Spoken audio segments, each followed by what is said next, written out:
Oke, baik. Assalamualaikum warahmatullahi wabarakatuh semuanya. Kembali lagi dengan saya Abdurrahman Al-Ghifari. Saya adalah mahasiswa Universitas Pendidikan Indonesia, eh, major Computer Science. Nah, pada kesempatan kali ini, kembali lagi di section review coding saya di channel YouTube saya Al-Ghifari. Dan seperti biasa, section review coding ini adalah section di mana saya mereview program kode ataupun project yang saya kerjakan di selama saya kuliah gitu. Dan ini adalah dan pada kesempatan kali ini adalah project jaringan komputer, ya, simulasi penjaringan itu administrasi jaringan, kemudian desain jaringan, kemudian juga sampai ke titik konfigurasi dan segala macamnya. Nah, ini tuh tentang kita membuat apa ya namanya, infrastruktur jaringan untuk UMKM pertanian, ya seperti itu, pertanian atau perkebunan lah gitu. Jadi kita mendigitalisasikan pertanian perkebunan ini menggunakan infrastruktur uh, computer network gitu ya, atau jaringan komputer gitu ya. Mungkin seperti itu untuk preview awalnya gitu ya.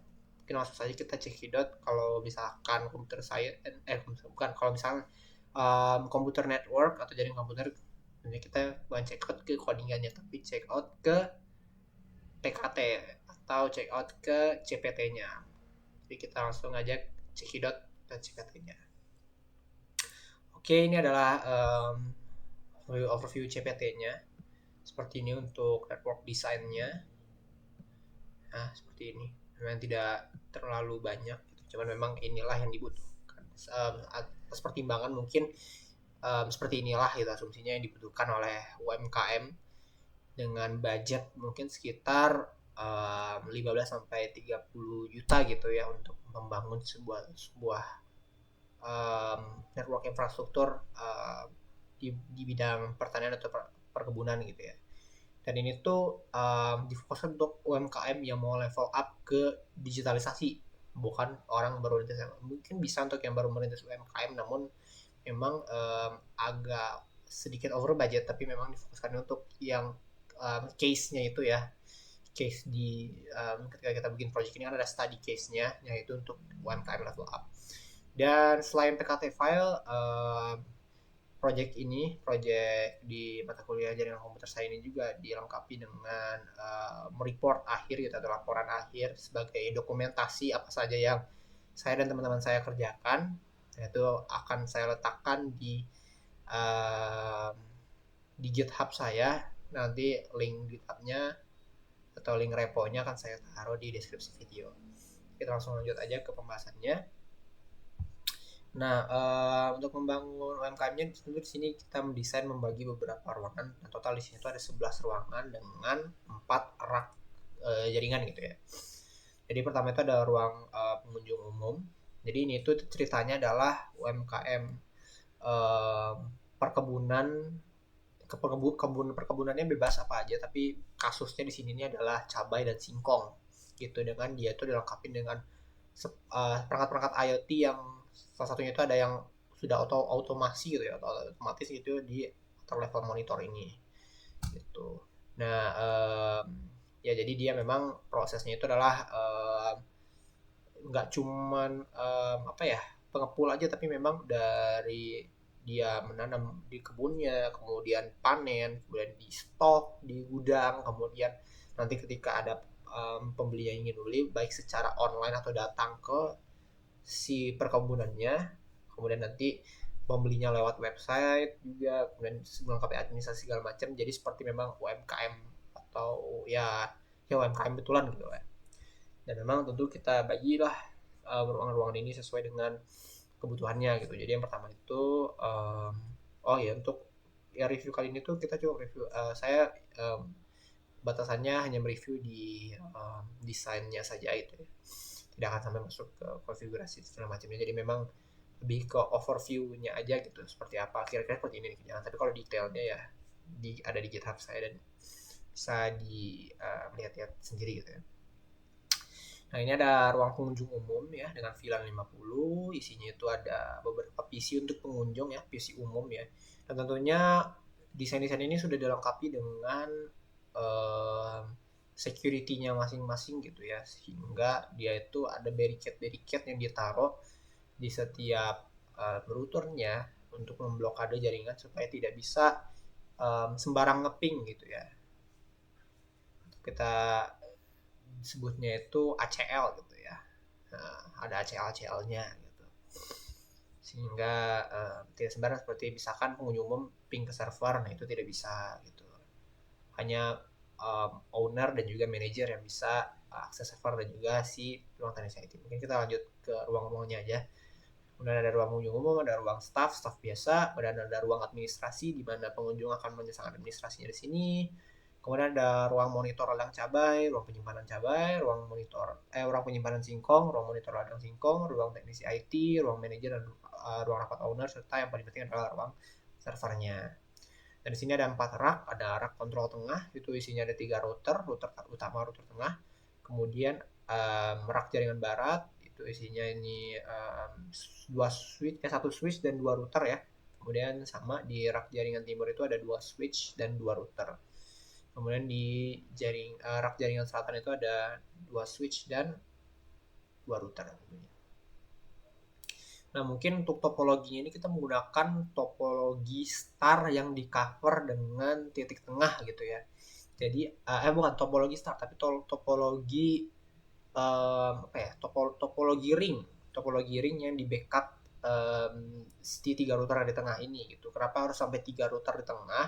Karena yang tersedia di CPT-nya itu port untuk SE portnya itu hanya 9.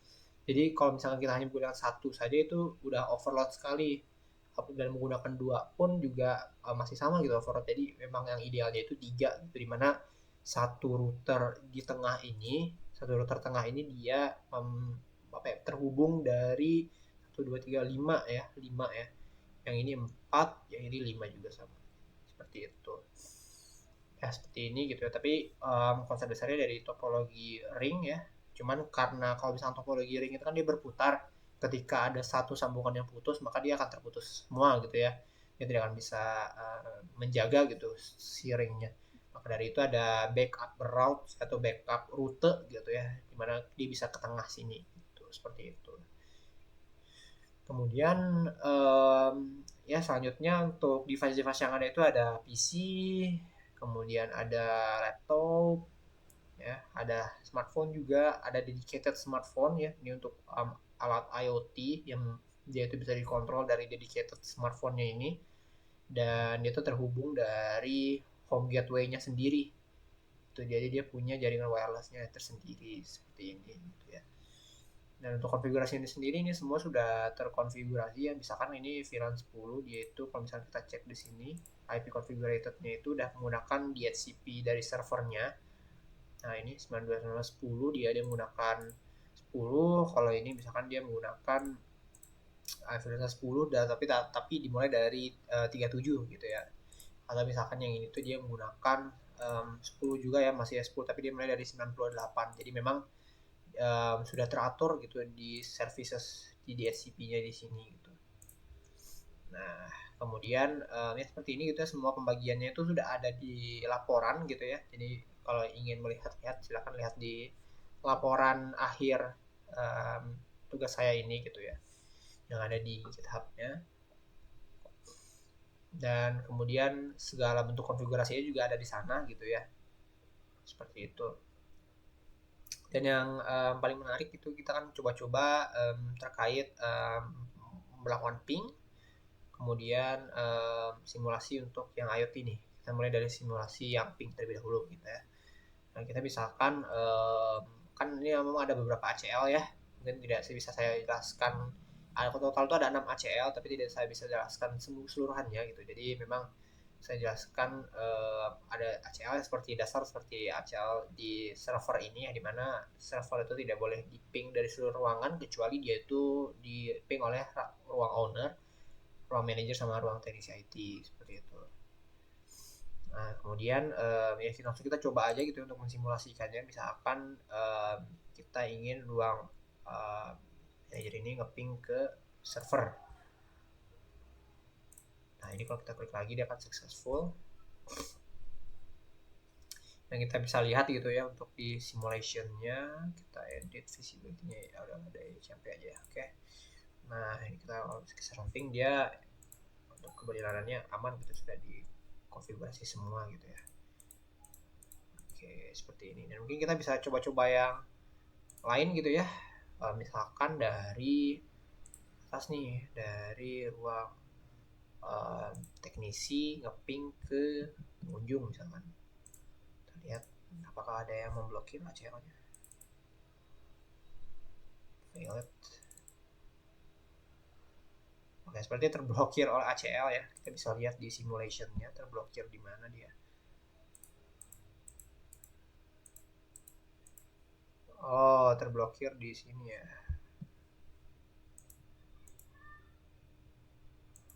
Oke, terblokir di sini. Tuh, dia terblokir ya. Jadi dia tidak bisa dia mengembalikan lagi dan oh my god, buffer full kalau kepanjangan chatnya. Oke, clear event list. Oke, ya seperti itu ya. Mungkin kita pengennya coba ke ini deh, dari ruang teknisi ke ruang pengunjung aja.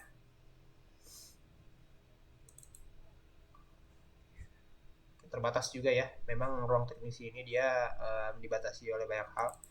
Mungkin kita bisa pin dari ruang penyimpanan ini deh, ruang monitor radang cabai ke ruang monitor radang singkong. Nah, ini bisa kemudian dari misalkan dari ini ke sini gitu ya, atau ke teknisi gitu ya, ini juga bisa. Kemudian dari ini ke administrasi itu dia terblokir ya. Oke, terblokir tidak bisa, terblokir oleh ACL ya. Seperti ini mungkin ya, sebenarnya ya seperti ini saja gitu ya. Nah, kalau misalnya kita jalankan simulasinya maka ya seperti ini dia akan berjalan semuanya. Tuh, ping dari tiap jaringannya, tapi untuk ya ini untuk ping aja menggunakan ICMP. Oke, seperti ini sudah sukses semua. Yap, oke. Nah, selanjutnya kita berlanjut ke IoT-nya nih. Nah, di sini misalkan kita ingin menggunakan IoT yang ini nih. Kita smartphone 2 gitu ya. Atau yang satu aja deh. Opsi. Kita bisa ke desktop, terus ke IoT monitor. Kita di IoT monitor ini kita login aja. Ini sudah disediakan dari CPT-nya. Nah, di dalamnya kita tinggal aktifkan launch sprinkle-nya. Dan ini kinerjanya itu dia tuh mendeteksi di water level monitor ini. Jadi ketika water level monitornya di bawah 10, dia di set untuk launch sprinkle-nya ini menyala. Di bawah 10 menyala. Kemudian dia akan terisi kembali water level monitornya. Seperti itu. Dan ini otomasi ya. Jadi dia akan seperti itu terus saja, terulang-ulang untuk kedua ladang ini.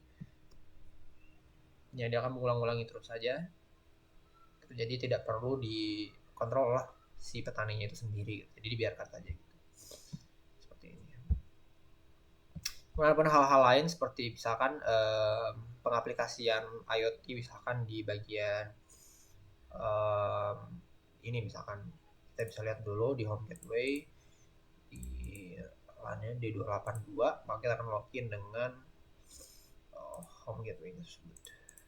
Di IoT monitor kita bisa ganti di sini di 282, kita login kan. Nah, di dalam sini ya seperti bisa dilihat gitu ya, perangkat IoT-nya itu ada di webcam gudang singkong, sirine, sama di webcam di ladang singkong. Jadi memang sudah terkoneksi dan kita bisa nyalakan gitu ya. Kalau kita nyalakan maka akan ini simulasi dari CPT-nya gitu ya.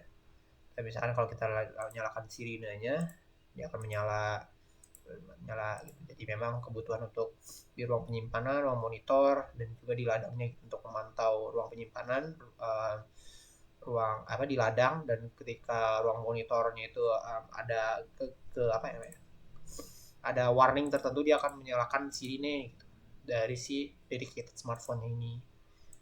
Seperti itu. Oke, mungkin seperti ini ya untuk IoT-nya. Kemudian hal lainnya mungkin ada di website. Jadi kita bisa akses websitenya, website jual belinya. Jadi saya juga dan teman-teman saya juga menaruh website di sini. Kita bisa ke desktop, terus kita ke web browser. Kita akan akses websitenya menggunakan ping dari ping bukan ping ya, IP dari servernya. Karena kita taruh di server di sini. Di server ini ada service HTTP, dan di service HTTP ini ada indeks HTML yang saya dan teman-teman saya taruh websitenya itu ada di sini. Bentar, sebelumnya kita lihat dulu IP-nya itu dari server itu dia adalah DNS ini ya 138. Jadi kita akan login kan menggunakan 138. Ini kenapa nge-lag sekali untuk membuka web server? Oke. 192.168.10.138 teman-teman. Kita go kan dan kita tunggu di sini apakah cepat ternyata ya. Nah, di sini ada selamat datang di website petani sayur. Jadi ini websitenya diimplement ke CPT-nya gitu ya. Dan di sini ada galerinya. Memang untuk ngeload gambar agak sedikit berat gitu ya. Bisa dilihat ini beratnya dari CPT-nya gitu ya. Mau saya bergerak dengan lancar tapi CPT-nya sangat apa ya? Kursor saya maksudnya berdiri tapi CPT-nya memang agak ya, berat gitu. Seperti ini. Agak berat ya untuk mengeload website di CPT. Dan mungkin ya ini ada stok sayuran. Kita bisa pesan sekarang nih. Ketika dipencet pesan sekarang, maka dia akan pergi ke halaman berikutnya. Jadi pemesanan HTML. Ini memang lemotnya agak lama gitu ya. Memang berat gitu ya. Cukup berat si CPT-nya ini. Nah, misalkan kita ingin pesan cabai, kita ingin memesan 10 kilo gitu ya. Kita misalkan masukkan namanya tes. Kontaknya misalkan dan kita kirim pesan di sini, maka pemesanan berhasil, data telah disimpan. Ketika kita kembali, maka di sini akan berkurang untuk stoknya. Nah, ini singkong jadinya dia 40, sedangkan cabai masih 50. Dan jadi ini termodifikasi. Kenapa kembali sini? Kepencet ya. Nah, jadi dia termodifikasi di bagian jumlah stoknya gitu ya, sudah terimplementasi ke sini. Dikelola oleh website. Website ini dikelola oleh untuk sekarang untuk bagian pemesanan itu dikelola oleh administrasi gitu. Nah, ini bisa tambah stok juga. Misalkan kita ingin tambah stok dari ketersediaan cabai yang 50 kg ini, kita tambah stoknya menjadi misalkan 60 sekarang. Jadi setiap pemencatan tambah stok ini dia 10 kg kenaikannya. Jadi kita tambah jadi 70, dia akan berubah. Jadi memang implementasinya hanya JavaScript sederhana dengan HTML dan CSS yang sederhana juga. Karena memang di CPT-nya ini nggak bisa terlalu berat-berat gitu ya untuk nge-load websitenya. Nah, mungkin seperti itu ya. Mungkin dari sini juga sudah bisa sedikit tergambarkan ekosistem UMKM-nya itu seperti apa. Pertaniannya memang benar-benar pertanian yang kita ingin digitalisasi gitu, biar lebih modern dan lebih terotomasi skala sistemnya itu dengan IoT seperti itu. Itu saja dari saya, kurang lebihnya mohon maaf. Terima kasih telah menonton. Assalamualaikum warahmatullahi wabarakatuh.